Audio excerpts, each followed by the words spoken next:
اب میں گزارش کروں گا برادر محترم حافظ محمد اسلم صاحب جو جامعہ ہاضہ کے ناظم ہیں اور یہیں سے پی پی 216 سے صوبائی اسمبلی کے امیدوار ہیں،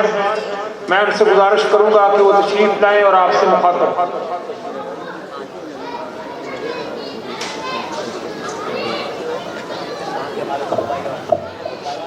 الحمدللہ وحدہ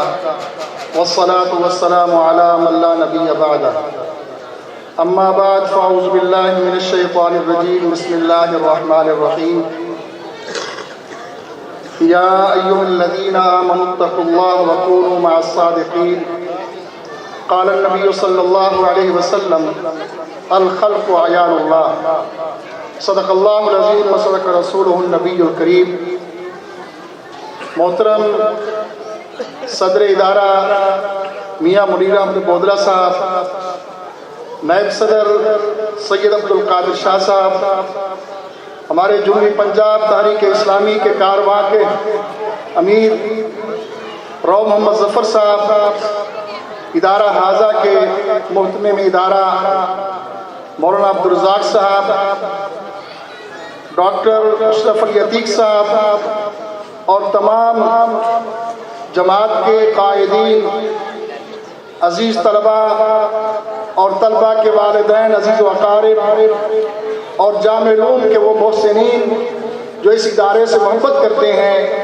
تمام کو میری طرف سے سلام۔ اس ادارے میں آمد پر خوش آمدید۔ حقیقت یہ ہے کہ یہ جو ادارہ 1955 میں بنایا گیا، جو سید مودودی رحمۃ اللہ علیہ کا ایک خواب تھا، گو کہ اس خواب کو اس انداز سے تو ہم تعبیر نہ کر سکے، لیکن اسی نہج پہ ہم چل رہے ہیں۔ بہتری کی گنجائش ہمیشہ رہتی ہے۔ میں ان طلبہ سے یہ کہوں گا کہ جامع علوم باقی اداروں سے مختلف ہے۔ یہ صرف مدرسہ یا وہ تعلیمی ادارہ نہیں ہے کہ جس کے ذریعے آپ کوئی سمداد، کوئی سرٹیفکیٹ حاصل کر کے کوئی ذریعہ روزگار بہتر سے بہتر بنا سکے، وہ تو ملنا ہی ملنا ہے۔ اصل تحریک اسلامی کے اکابرین کا جو خواب ہے وہ یہ کہ یہاں سے فارغ ہونے والا طالب علم، یہاں سے فارغ ہونے والا نوجوان، یہاں سے دستار بندی کرانے والا وہ عالم دین، وہ حافظ قرآن، وہ اس قوم کی رہنمائی کرے، وہ اس قوم کی قیادت کرے۔ اور جو آیت میں نے آپ کے سامنے پڑھی، اے لوگوں جو ایمان والے ہو اللہ سے ڈرو، کسی اور سے نہ ڈرو۔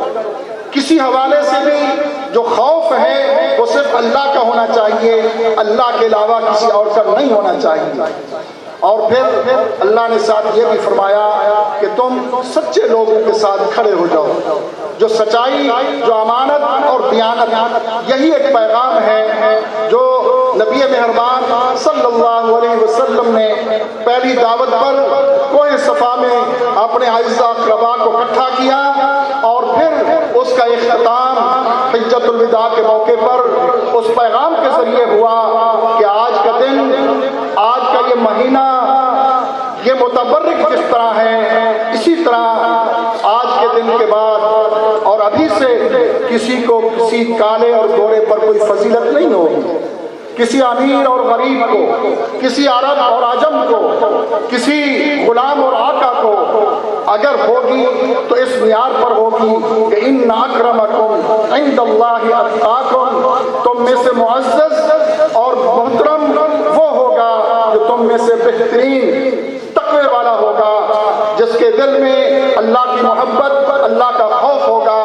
یہی پیغام جامع علوم کا ہے، یہی پیغام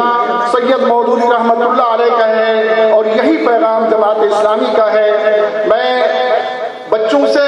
طلباء کے والدین سے یہ درخواست بھی کروں گا کہ اس وقت جماعت اسلامی اس میدان عمل میں کھڑی ہے کہ وہ حق کی بات کرتی ہے، سچ کا اور امانت اور دیانت کا علم لے کر کھڑی ہے۔ جہاں بھی آپ لوگ ہیں، جس جگہ پر بھی ہیں، ترازو جماعت اسلامی کا نشان ہے، آپ نے جماعت اسلامی کا ساتھ دینا ہے۔ اس آیت کے مستحق آپ نے اس پر نہیں غور کرنا کہ کون کھڑا ہے، بلکہ یہ دیکھنا ہے کہ یہ ترازو سید مودودی رحمۃ اللہ علیہ کی تحریک کا ہے، یہ ترازو کا نشان اس قافلے کا ہے جو قافلہ کوہ صفا کی دعوت سن کے نکلا تھا اور یہاں تک پہنچا ہے۔ ہماری یہ ذمہ داری ہے کہ ہم سچائی کے ساتھ کھڑے ہوں، سچے لوگوں کے ساتھ کھڑے ہوں۔ یہی بھی جامع علوم کا پیغام ہے اور یہی جماعت کا پیغام ہے۔ اور آخر میں تمام احباب کا تہ دل سے مشکور بھی ہوں اور ایک درخواست بھی ہے، یہ جو ادارہ آپ دیکھتے ہیں اس کے جو سالانہ اخراجات ہیں، جو کھانے پینے تنخواہیں اور بل وغیرہ، یہ 5 کروڑ سے متجاوز ہو گئے ہیں۔ یہ پورا تو اللہ تعالیٰ کرتا ہے، لیکن میں اور آپ اس میں اپنا وہ قطرہ جتنا اکٹھا کر سکتے ہیں وہ اس جامع علوم کے ہم معامل بنیں، وہ گندم کی صورت میں، وہ نقدی کی صورت میں، وہ رمضان مبارک آنے والا ہے زکوٰۃ کی صورت میں، تو آپ اپنے عطیات جامع علوم کو دیا کریں تاکہ جہاں تعلیم کا تو آخر میں یہی آپ لوگوں سے